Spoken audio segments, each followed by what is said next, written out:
so many from ascending schools?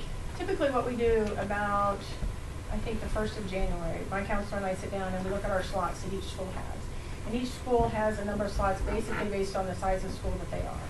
So those slots go to each school, and they have so many slots in fire, so many in auto, so many in health science, based on how many we can serve. The 2 non-consortium schools have less slots than the consortium schools. They do have slots, but they have fewer slots. Once Kristen does the recruiting with all the sending schools, and the counselors work with her to fill those slots, if they choose not to fill, say they have 3 health science slots, and they choose not to fill one of them, then there's kind of a lottery, and all those empty slots go back out to those sending school districts. So those numbers that you got, Kristen called each of the sending school counselors and asked them, based on the information you have from this previous year, last year's recruitment for this year, how many did you have that were interested in the fire science and EMT program that you felt were qualified that didn't get in because we didn't have enough numbers?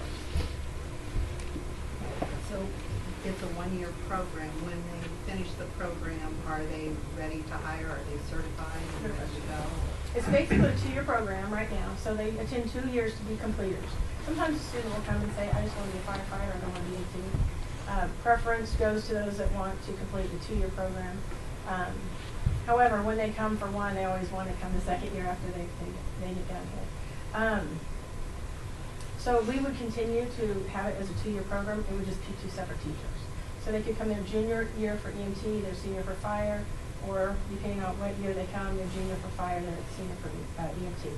So once they complete the program, each program, then they would be certified. If they pass and meet the state certification requirements, they would be eligible to sit for the state certification test. That's EMT basic and firefighter 1 and 2. The EMT basic has changed. It is now a national program. Okay, so when they're finished with the EMT program this year, they will have the opportunity to go to National Registry and get certified on a national level where they can use that anywhere in the United States. And where do they do their testing? The testing usually for EMT is done practically, where they do practical skills at Blue River. And then if they pass that, then they can go on and take the written test, which is actually with a private company who does that, actually in Blue Ridge Towers. And the fire certification test, some of our fire clinicals or certification skills were done at Raymore, South Metro. South Metro. And some are actually done at First Center where evaluators come to the first session. And then the state test is always put on by the Missouri Division of Fire Safety at Blue River. I was down and it was an awesome program. The kids were excited and they were engaged. I was flying on the wall because they were so focused on what they were doing. And I do remember how grateful we were when we were able to recruit Bill for the program. And the fact that he was willing to do all this additional education, training, certification. Not too many people would have been willing to do that for our students, so we really appreciate that. He had to because he wouldn't listen to his wife in the first place. I wouldn't have been a problem. And he drives all the way from north of Independence every day. My. We appreciate it. And you're only admitting that because she's not here to hear. No, I've admitted it to her. All I got was a smile. Any other questions? I believe you know for me? what's best for your building. I believe you know what's best for your students and your building and sending schools, and you should run the program and all that, and that we move forward. Cheryl has moved. Is there a second to approve the addition of the second fire EMT instructor to test career centers? Okay, Susan seconded. Any comments, questions? All those in favor say aye. Aye. Opposed, same sign. Motion passes. Thank you very much. Congratulations. And again, if he's driving down the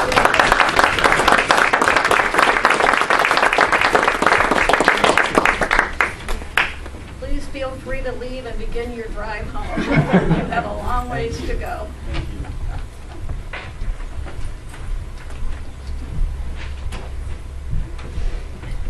Moving on, we have Kurt Swanson, the MNEA UNISERV Director, will speak regarding teacher salary comparisons in the Kansas City area.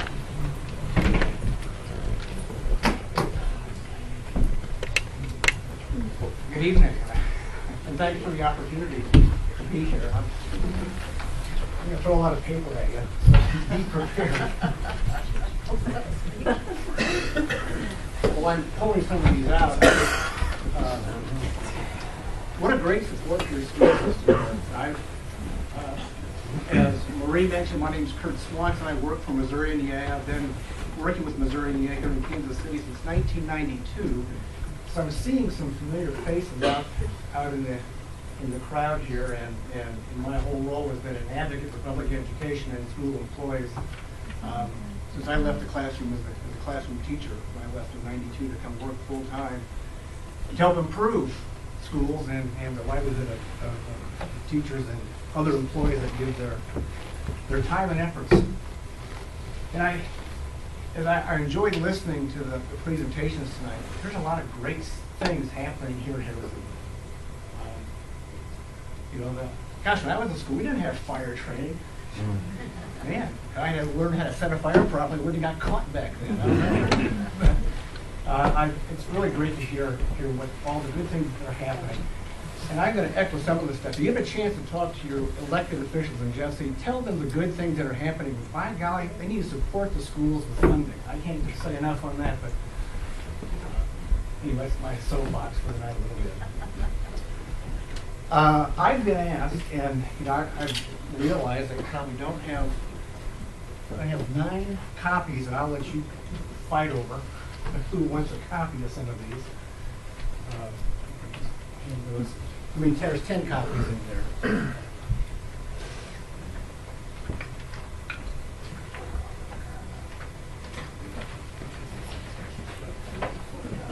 Why don't you go on to the next slide?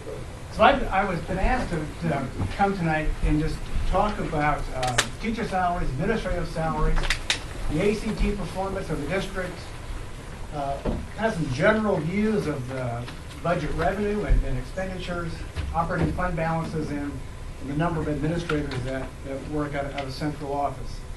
And those are the questions I've been asked. In part of my work for over 23 years with Missouri NEA, I've invested myself in school finance and budget work, and I took that on as an occupational hazard. And for any of you who want to invest your time in school finance, there are better hobbies to take on than that. But if you really enjoy looking at numbers and budgets, well, have that, you won't be disappointed. Next slide. This particular slide here, which is maybe a little more difficult to read. This information here comes from DESE. And just to point out, the orange line of this line here, which I'm going to give you a hard copy of this, is the Missouri average teacher salary since 2006 up to 2015 for the 14-15 school years. And these are the salaries that were reported by districts into DESE. The yellow line, I guess if you're looking at the big wall, the yellow line is a little more visible. That's Harrisonville. And you can track that along. As I've been tracking and looking at that, the salaries on average in Harrisonville have been tracking well below the state average in Missouri. And that has been pretty consistent. You can see that growth over time. On the next slide, this is a similar, but it's the salaries for the administrators. And the copy that you're getting gives you actually the average salary numbers for each year that go with the districts that are looking at that. The districts shown up here are a comparison with Harrisonville, with Green Valley, Oak Grove, Odessa, Pleasant Hill, and Harrisonville were some of the districts that I was told to kind of compare to in the area. In addition to that, I'll give you a document that I put together that has kind of the whole 24 districts in the whole metro area from the Kansas City area up to St. Joe and as far south as Harrisonville. And again, this same here, the orange line is the Missouri average, and you'll see the yellow line is the average salary for administrators in Harrisonville. And the average salaries in Harrisonville just eclipsed the state average in 2015, taking a significant growth from 2011 on up to Again, this is as reported by the districts into DESE, and this is on DESE's website. You can pull this up. This is a chart I created. I just printed their charts off. So, and this next one is the same school districts: Green Valley, Oak Grove, Odessa, Pleasant Hill, Harrisonville, and Missouri average on ACT scores.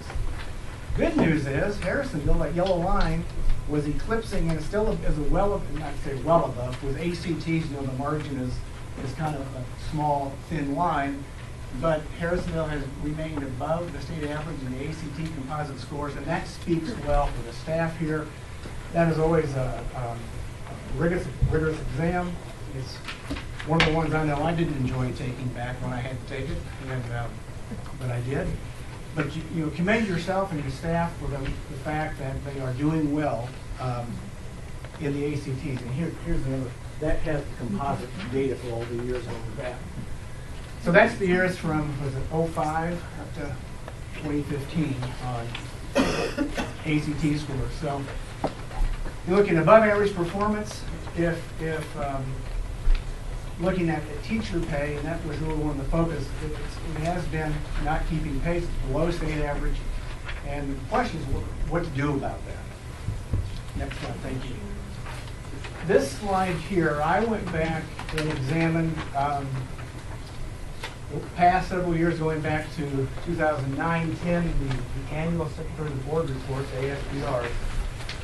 And when I do a complete budget analysis, I will go back 5 prior years, analyze how the money's been delegated for teacher salary and benefits, support staff salary and benefits, and administrator salary and benefits, and how that compares over a 5-year period. I have 14, 15 are my estimates for the year.